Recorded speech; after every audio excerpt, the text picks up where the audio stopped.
வணக்கம். நம்மளோட இந்த தரவு அலசலுக்கு உங்களை வரவேற்கிறேன்.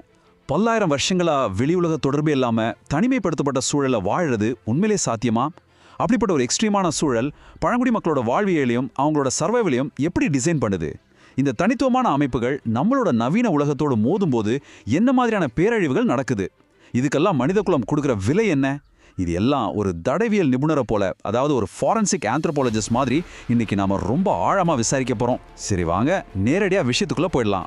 பொதுவா பழமையான கலாச்சாரங்களுக்கு மிகப்பெரிய அச்சுறுத்தல்னாலே அது வெளியிலிருந்து வர்ற நேரடியான போர்களோ இல்ல படையெடுப்புகளை தான் நம்ம நினைச்சிட்டு இருக்கோம். ஆனா உண்மை அது கிடையாதுங்க.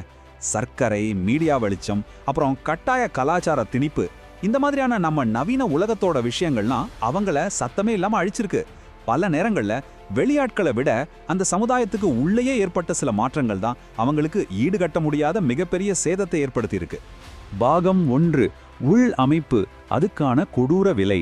இந்த தனிமைப்படுத்தப்பட்ட கலாச்சாரங்கள் தங்களை எப்படி தற்காத்துக்கிறாங்க அப்படின்னு நம்ம புரிஞ்சுக்கணும்னா, அவங்க சமூக அமைப்பை காப்பாற்ற பயன்படுத்துகிற தீவிரமான சில உள் சமூக அழுத்தங்களையும் தூய்மைப்படுத்தும் சடங்குகளையும் பற்றி நம்ம முதல்ல பார்த்தாங்கணும். உதாரணத்துக்கு, நாகா பழங்குடியினரோட சமூக அமைப்பை பார்த்தீங்கன்னா நீங்களே அதிர்ந்து போயிடுவீங்க. அவங்களோட ஒட்டுமொத்த சமூக அமைப்பையுமே தலைவேட்டை, அதாவது ஹெட் ஹண்டிங் அப்படிங்கிற ஒரு விஷயத்தை மையமாக வச்சு தான் உருவாக்கி இருக்கிறாங்க. ஒரு மனிதனை கொல்றது மட்டும்தான் அங்கே ஒரே லாஜிக்கலான சாய்ஸாக இருக்கும்படி அசுரத்தனமான ஒரு சமூக அழுத்தத்தை அவங்க பயன்படுத்தினாங்க. யோசிச்சு பாருங்க, மனித தலையை கொய்து வர்றவங்களுக்கு மட்டும்தான் அந்த சமூகத்தில் மரியாதையே. அவங்களுக்கு மட்டும்தான் கல்யாணம் பண்ணிக்கிற உரிமையும் முடிவெடுக்கிற அதிகாரமும் கொடுக்கப்பட்டுச்சு. இதை செய்யாத ஆண்களை வாழ்நாள் முழுக்க பப்ளிக்கா அவமானப்படுத்துவாங்க. இதுல இருக்கிற ரொம்ப ஷாக்கிங்கான உண்மை என்ன தெரியுமா? பிரிட்டிஷ்காரங்க இதை தடை செஞ்சப்போ கூட இந்த தலைவேட்டை ரொம்ப ரகசியமா தொடர்ந்து நடந்துட்டு தான் இருந்துச்சு. இதே போல இன்னொரு உதாரணத்தை பார்ப்போம். பனாமா நாட்டில் இருக்கிற குணா மக்கள் சர்வதேச அளவுல ரொம்ப அமைதியானவங்கன்னு பேர் எடுத்தவங்க. ஆனா அவங்க சமூகத்துக்குள்ள ரொம்பவே கொடூரமான ஒரு முகம் இருக்கு. நெய்லர் அப்படின்னு அழைக்கப்படுற அவங்களோட ஆன்மீக தலைவர்களுக்கு அங்க முழுமையான, யாருமே கேள்வி கேட்க முடியாத அளவுக்கு பவர் இருக்கு. சின்ன வயசுலயே ரொம்ப ஆபத்தான முறையில தனிமைப்படுத்தப்படுற இவங்க ஒரு நோயை கண்டுபிடிக்கிற டாக்டர்கள் மாதிரி செயல்படுறாங்க. சமூகத்துக்கு ஆன்மீக ரீதியா ஏதோ நோய் வந்திருக்குன்னு இவங்க கணிச்சாங்கன்னா அதுக்கு காரணமான ஆட்களை உடம்புல இருக்கிற ஒரு கேன்சர் கட்டியை அறுத்து எரியற மாதிரி சமூகத்தை விட்டே ரொம்ப வயலண்டா வெளியேற்றுவாங்க. வெளி உலகத்தோட தாக்கம் உள்ள வந்துடக்கூடாதுங்கிறதுக்காக இது அவங்களோட ஒரு கலாச்சார அரணாவே செயல்படுது. 20 சென்டிமீட்டர் எத்தியோப்பியாவோட ஓமோ பள்ளத்தாக்குல வாழ்ற சுர்மா சமுதாயத்தை சேர்ந்த ஒரு சின்ன பொண்ணோட வலிக்கு கால்நடைகளா ஒரு கச்சிதமான மார்க்கெட் ரேட் இந்த அளவீட்டை வச்சுதான் நிர்ணயிக்கப்படுது. அந்த சிறுமிகளோட கீழ் உதட்டுல 20 சென்டிமீட்டர் அளவுக்கு ஒரு தட்டை பொருத்துறாங்க. இந்த வலிமிகுந்த சடங்கு அவங்களோட சமூக படிநிலையை காப்பாத்துறதுக்காகவே பயன்படுத்தப்படுது. இதனால அவங்களுக்கு நிறைய ஹெல்த் ப்ராப்ளம்ஸ் வந்தாலும் நம்மளோட நவீன மருத்துவத்தை அவங்க அடியோடு நிராகரிக்கிறாங்க. இது அவங்க பாரம்பரியத்தோட வலி மற்றும் தியாகத்தோட அடையாளம்னு அவங்க உறுதியா நம்புறாங்க. பாகம் 2, உயிரியல் மற்றும் வீழ்ச்சி. இதுவரைக்கும் நாம தீவிரமான சமூக கட்டுப்பாடுகளை பத்தி பார்த்தோம்.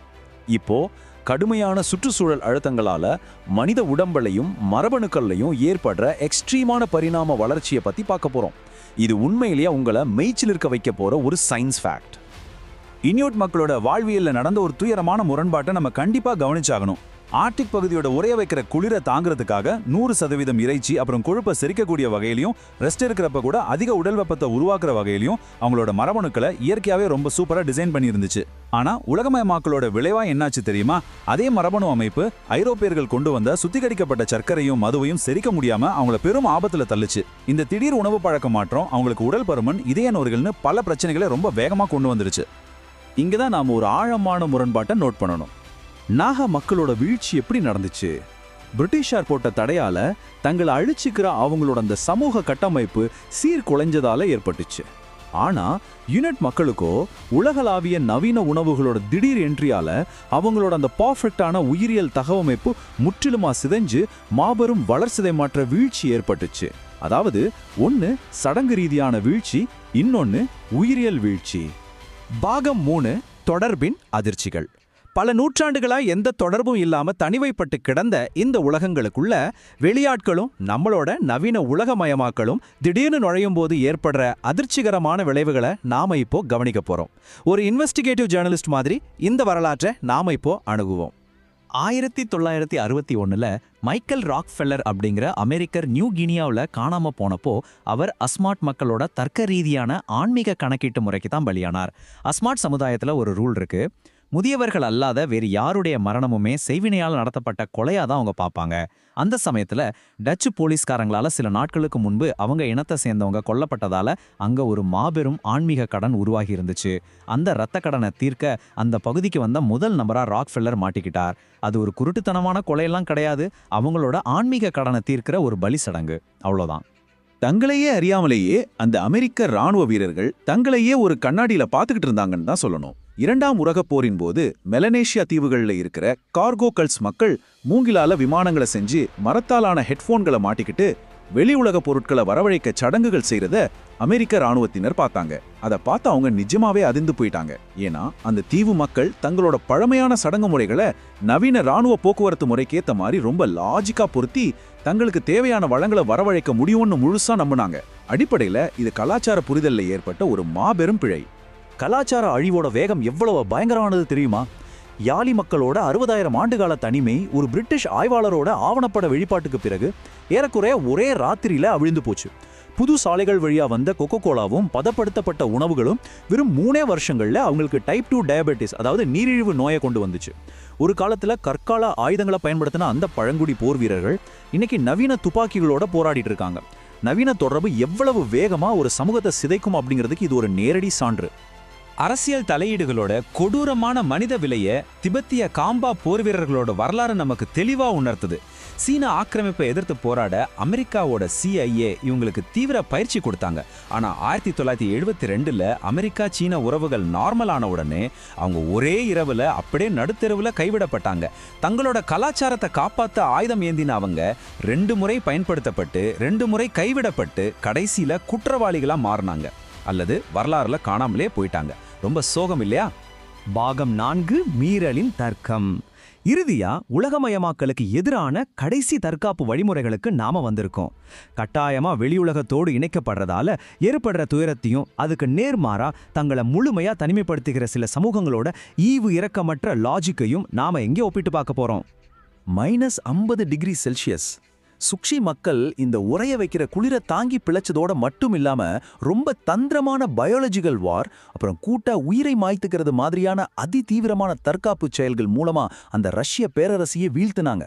ஆனா சோவியத் பள்ளிக்கூடங்கள்ல அவங்களோட குழந்தைகள் கட்டாயமா சேர்க்கப்பட்டு அவங்க பாரம்பரிய மொழியை பேச தடை விதிக்கப்பட்டப்போ பல்லாயிரம் வருஷங்களா அவங்க சேமிச்சு வச்சிருந்த அந்த சர்வைவல் நாலேஜ் செயின் நிரந்தரமா அறுபட்டு போச்சு. வெறும் 50 முதல் 400 பேர். பூமியில இதுவரைக்கும் வெளியுலக தொடர்பே இல்லாத கடைசி மனிதர்களா வாழ்ற சென்டினலீஸ் மக்களோட மொத்த மக்கள் தொகையே இவ்வளோதான். கடந்த 60,000 வருஷங்களா உலக வரலாற்றில் தங்களை ஒரு வெற்று பக்கமாவே அவங்க வேணும்னே வன்முறை மூலமா தற்காத்துக்கிட்டு வர்றாங்க. யோசிச்சு பாருங்க, மனித வரலாற்றிலேயே எந்த ஒரு நாகரிகமும் இந்த அளவுக்கு கடுமையா தங்களை தனிமைப்படுத்திக்கிட்டதே கிடையாது. இந்த 2 சமூகங்களையும் ஒப்பிட்டு பார்க்கறது ரொம்ப முக்கியம். நாகா மக்கள் சடங்கு ரீதியான வன்முறையை தங்களுக்குள்ளேயே அந்தஸ்தை உயர்த்திக்கிறதுக்காக பயன்படுத்தினாங்க. இது சமூகத்தை அழிக்கிற ஒரு உள்கட்டமைப்பா இருந்துச்சு. ஆனா சென்டினலிஸ் மக்களோ வெளியுலகத்திலிருந்து வர்ற அழிவிலிருந்து தங்களை காப்பாத்திக்க வன்முறையை ஒரு மிகச்சிறந்த தற்காப்பு கவசமாவே பயன்படுத்துறாங்க. அவங்க பார்வையில வன்முறை அப்படிங்கிறது அவங்க பிழைத்திருப்பதற்கான ஒரு லாஜிக்கான அரண். 2018ல் அமெரிக்க மதபோதகர் ஜான் ஆலன் சாவ் கொல்லப்பட்டப்போ மீடியாலாம் அதை காட்டுமிராண்டித்தனம்னு விமர்சிச்சாங்க. ஆனா வரலாறு வேறொரு உண்மையை நமக்கு சொல்லுது. அந்தமான் பகுதிகளில் இருக்கிற மற்ற பழங்குடியின மக்கள் வெளியுலக தொடர்பை ஏத்துக்கிட்டதால குடிய நோய்களுக்கு ஆளாகி எப்படி முற்றிலுமா அழிஞ்சு போனாங்க அப்படிங்கிறத சென்டினலிஸ் மக்கள் நேர்லயே பார்த்துருக்காங்க. அதிலிருந்து பாடம் கத்துக்கிட்ட அவங்க தங்களை தற்காத்துக்கவே அம்புகளை எய்கிறாங்க. அது காட்டுமிராண்டித்தனம் கிடையாதுங்க, தங்களோட மரபணுக்களை காப்பாத்திக்க அவங்க கையாளும் மிக சரியான தர்க்க ரீதியான தற்காப்பாரன். நாம இப்போ இந்த அலசலோட முடிவுக்கு வந்துட்டோம். இது நம்மளோட சொந்த அறம் பத்தின ஒரு ஆழமான கேள்வியில நமக்குள்ள ஏற்படுத்துது. வெளி உலக தொடர்பு இல்லாத இந்த மக்களை அப்படியே விட்டுடுறது தான் நம்மளோட தார்மீக பொறுப்பா, இல்ல மறைஞ்சு வர்ற இந்த கலாச்சாரங்கள் ஆவணப்படுத்துறோம் அப்படிங்கிற பேர்ல அவங்களோட ஒட்டுமொத்த அழிவுக்கும் நாமே நேரடியாக தூண்டுகோலா செயல்பட போறோமா? யோசிச்சு பாருங்க. இது மனித குலத்தின் மனசாட்சிக்கான கேள்வி. இதோட இந்த அலசலை நான் நிறைவு செய்றேன். உங்க தேடல் தொடர்ந்துகிட்டே இருக்கட்டும்.